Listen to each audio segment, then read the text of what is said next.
It has never been more important to stay on top of the executive priorities at your key accounts.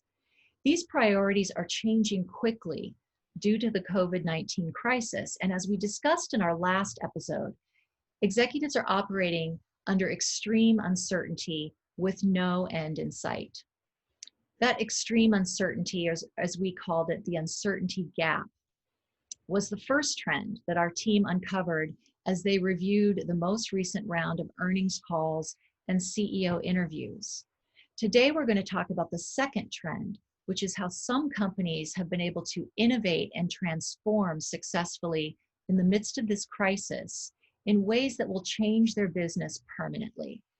We're going to take a look at a few examples of that, and then we're going to look at what those companies have in common that enable them to do this. So, first example. So while most of its restaurant customers were closed down at the beginning of the pandemic, the food service distributor Cisco had to find new customers for its inventory. Now, we remember what was going on at the time at supermarkets. Supermarkets could not keep stuff on the shelves. So Cisco, which didn't normally sell into that market, brought the inventory to the supermarkets. And not only that, they redeployed some of their employees to work in those supermarkets to keep the shelves stocked. In addition to this, they helped some of their restaurant customers transform into neighborhood marketplaces as the demand for retail grocery items was surging. You might have seen some of these in your own neighborhood or city. And most recently, Cisco launched a digital platform and a suite of digital tools to help support restaurants as they reopened for takeout or outdoor dining. Things from contactless ordering systems to helping them set up website and delivery systems, space configuration, new cleanliness protocols. Restaurants have had to deal with all of these things, and Cisco has developed these tools to assist them. Now, in the commercial real estate business, Jones Lang LaSalle is also using technology like sensors and digital twins, which are normally used in manufacturing, to support the remote monitoring of office space and foster a safe environment for employees to begin to return. In addition, they've helped their customers reconfigure their spaces from cubicle or desk farms to open collaboration hubs where employees can return for meetings and to really re-immerse themselves in their company's brand and culture, which has become very important for executive leadership and employees alike. So in the pharmaceutical industry, something really interesting has happened, which is that the need to speed a vaccine to market has unleashed a wave of collaboration and data sharing between fierce competitors.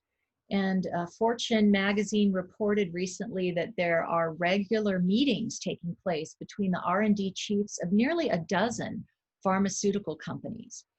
And recently, the CEOs of Bristol Myers Squibb and Novartis both said that they want this type of collaboration to continue even after COVID-19 is a thing of the past, because it's bringing so much value to their business.